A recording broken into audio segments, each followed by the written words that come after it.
go? Okay. Yep. So after watching film from Sunday, what stands out the most? Yeah, I mean the biggest thing, obviously we didn't play very well, and they played great. And give Creighton credit for the way that they came out and played the right way for 40 minutes. And certainly it's a learning opportunity and a growing opportunity for our team. And our guys have come out with great energy and responded well, just exactly what we thought they would do. Now it's about carrying that over to the game between the lines tomorrow night. We're playing a tough physical team. It's going to be a completely different game than what we saw on Sunday. One of the most physical teams in our league. They have great size, and they really hit the offensive glass hard. We're going to have to be much better. We've given up double-digit offensive rebounds the last 3 games, and that's something we're going to have to fix and be much better tomorrow night if we want to win. What do you want to see as far as a response from Sunday when you take part on I just want to see a competitive group. I want to see a team that goes out and fights from start to finish. And there's no reason to believe that won't happen. Our guys, we watched it on film. We had a lengthy film session, and we came out and really got after it these last couple days. And now it's about going out and executing for 40 minutes. We did not play a smart basketball game. We were 2 for 18 on contested rim attempts in the game the other night. You can't do that against Kalkbrenner. He's going to make you pay. He's going to alter shots. He's going to block shots, and that's what fueled them a lot getting out in the break. And we didn't guard the bounce very well, and that's what got us in rotation. And you can't have that against a team like Creighton. They'll just make you pay every time. You make a mistake against a team like that, you're going to pay for it. So, tomorrow it's a big game, first opportunity in league play, first opportunity playing in a true road game for our team. And we'll see how we respond. But if it's anything like the last couple days, I think we'll come out and play with great effort for 40 minutes. Over these last couple days, who's kind of impressed you about guys that have stepped up and been that leader? It's really been everybody, and I challenged them on exactly that, on who's going to be the one that comes out and sets the tone with their voice early in practice, and it's really been all of them. And I've talked about anybody that's not going to talk, you're going to be off the floor. And I didn't have to do that one time. I didn't have to stop the drill because guys weren't talking. Now the challenge is you take that from a practice court to a game where you're going to face adversity, and that's what it's all about. And if our guys can do that and find a way for 40 minutes to communicate and talk to each other and execute the game plan, you're going to give ourselves a chance. But we didn't do that on Sunday. And again, that team has so many weapons, and if you mess up a coverage and you don't communicate a coverage, you're going to pay.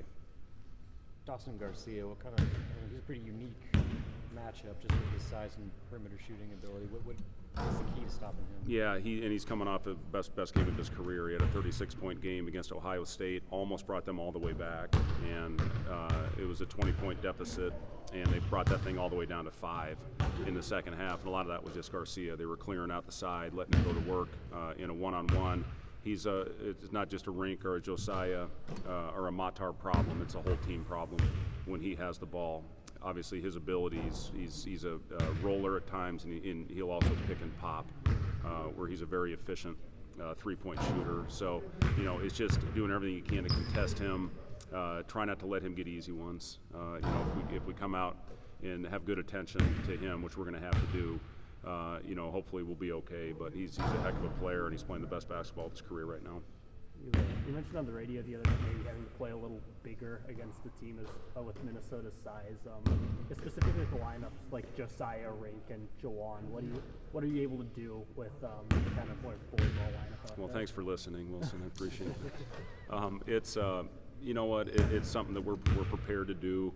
They played a couple minutes together, but as we play against bigger, stronger, faster guys, we're going to have to see more of that lineup out there, and we're ready to throw that team. I thought we needed more offense out there in the second half, and we'll see how we do with that lineup. We've still got combinations that we haven't seen much of, a very small sample size, but those guys will get time together, and hopefully they play well. It is definitely going to be our most physical lineup with those 3 guys on the floor together. Rink said Sunday, flushing it, moving on. Just where are you seeing the leadership or mentality of this team kind of resetting after Sunday? The thing that this group has, it's got age and experience. We're the oldest team in the Big Ten, and I have seen leadership with this group. Once we put that film behind us, once we flushed it our guys did come out and have great effort. You need leadership to do that. So, that's one thing. We had long conversations in that film room the last couple of days. We've watched a lot of clips, not only from the Creighton game, but on Minnesota and the challenges that they're going to provide for us. But our veteran guys have really set the tone and, done a good job, I think, of putting that game behind us from the other night. Again, that's in the practice gym. It's all about now putting that aside and going out and executing and doing the things that we have done in practice and the things that we worked on. And, again, I'm confident that our guys will do that. They'll bounce back with effort. No reason to believe they won't. It's really been the makeup of this team so far this season. But this schedule, it's tough, from here on out. We don't have another easy game on the schedule, so it's just about going out, hopefully taking it one at a time, starting with the game tomorrow night. Important is a quick start, not only for your guys' confidence, but also to kind of get Minnesota reeling a little bit. Yeah, it's important anytime you take the floor, and this is the first time we're playing a late game with the 8 o'clock start. So it's always important to set the tone early and getting off to a great start. There's so many runs that are taking place right now with the 3-point shot and the analytics, and you saw it with their game against Missouri that went the wrong way, and then you saw it the right way against Ohio State when they were down 20 and they were up 20. So there's so many runs. You got to keep playing. That's one thing that's so important in this game is, regardless of what happens out there, you got to stay in a moment. You got to keep competing. We didn't do a good enough job of that the other night against